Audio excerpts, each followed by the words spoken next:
흔치 않죠. 그래서 유독 제천 시민들이 관심이 높고 그리고 여지껏은 좀 성공적이지 않았나 이렇게 평가하시는 분들이 많이 있습니다. 근데 작년에 국제음악영화제는 사고가 있었죠. 제가 얘기하는 이 사고는 포괄적 의미의 사고니까 여하튼 일상적이지는 않았습니다. 그리고 그 사고에 대한 자숙과 반성의 의미로 집행부에서 먼저 쉬어가는 국제음악영화제를 치르겠다고 의회 삭감을 겸허히 받아들이고 일단 시장님과 부시장님의 기자회견문을 통해서 확인할 수 있었죠. 근데 이것이 갑자기 다시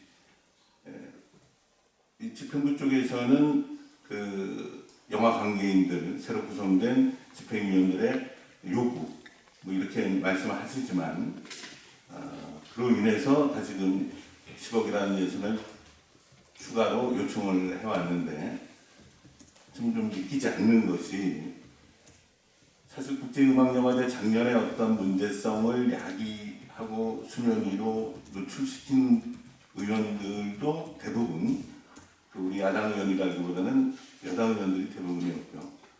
또 영화 관계인들이 압력과 어떤 요구를 행사를 하더라도 집행부는 그럴 수 있지만 의회 의원들까지도 이렇게 바뀌는 현상이 좀 납득이 안 가요. 그럼 여당의 의원들에게도 과거에 음악영화제, 쉬어가는 음악영화제로 가고 10억 삭감에 대한 동의했던 그런 분들도 이렇게 선회시킬 수 있는 힘 있는 누군가가 있지 않느냐라는 의문부가 자꾸 들어요.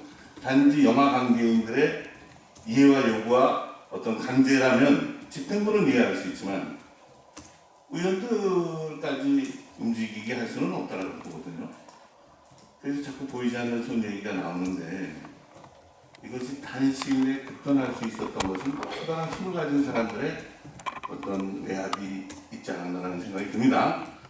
그리고 우리 국제음악영화제 최종 수장이 있던 과장님도 10억 예산 삭감 이후에 쉬어가는 국제음악영화제를 치르겠다라는 확고한 의지를 여러 차례 표명을 했는데 지금 뭔가 마지못해서인지 아니면 또 과장님 의지도 그러한지는 모르겠습니다만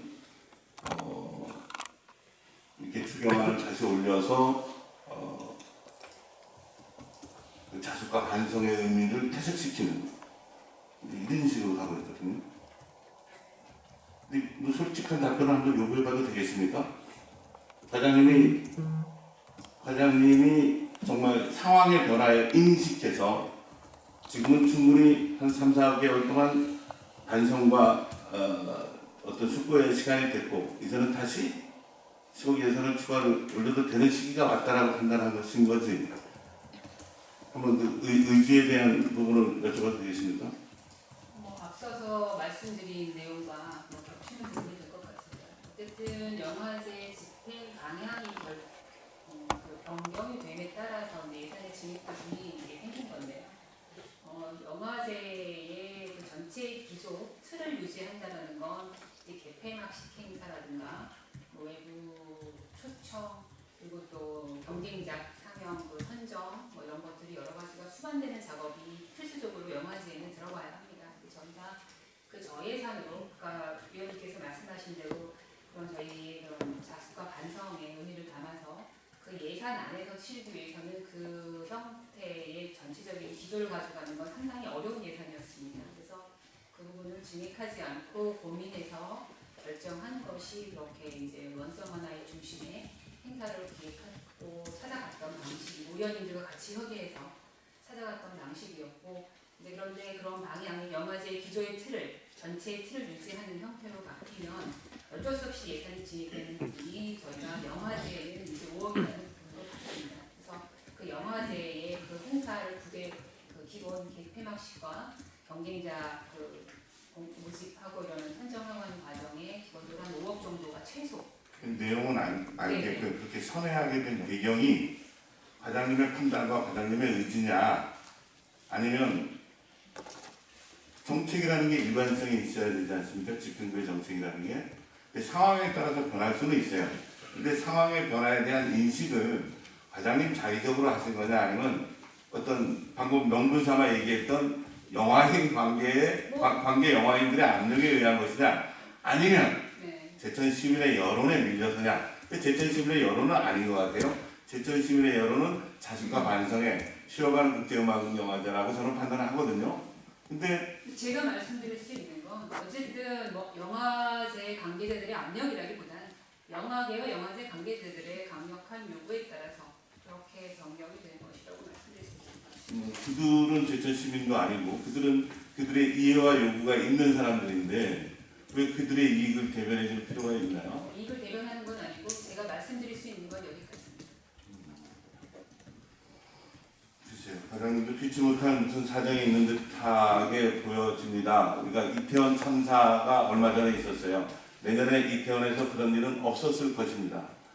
우리도 용두동에서 29명의 안타까운 목숨을 화재로 잃은 일이 있습니다. 그래서 그 건물을 새로 짓고 뒷동산에는 추모비도 세우고 여러 가지 반성과 자숙을 합니다. 모든 일에는 잘못된 진행과 잘못된 사고가 났을 때는 반드시 책임자에 대한 처벌 또 반성 그리고 다시는 그 전체를 밟지 않기 위한 자숙 이런 것들이 전제가 돼야 됩니다. 우리 작년에 그런 일이 있었는데도 불구하고 아무 일 없다는 듯이 다시금 또 원상태로 또 회귀되는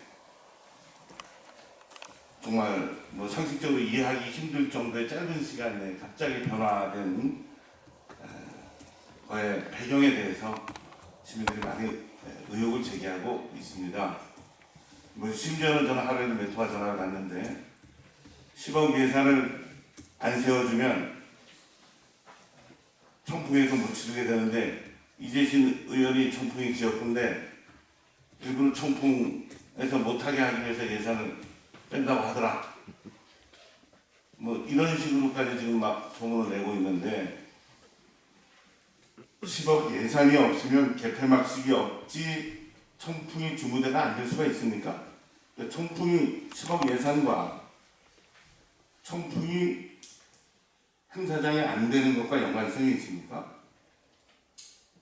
그거는 어쨌든 장소에 대한 부분도 집행위원장님이 선임이 됐기 때문에 집행위원장과 또 조직위원장님 중심으로 그 의사결정에 대한 부분을 아마 계획할 거라고 생각합니다. 그렇죠. 10억이 안 세워져도 그 예산 범위 내에서 장소는 그 별개의 문제가 되지 않겠습니까? 그죠?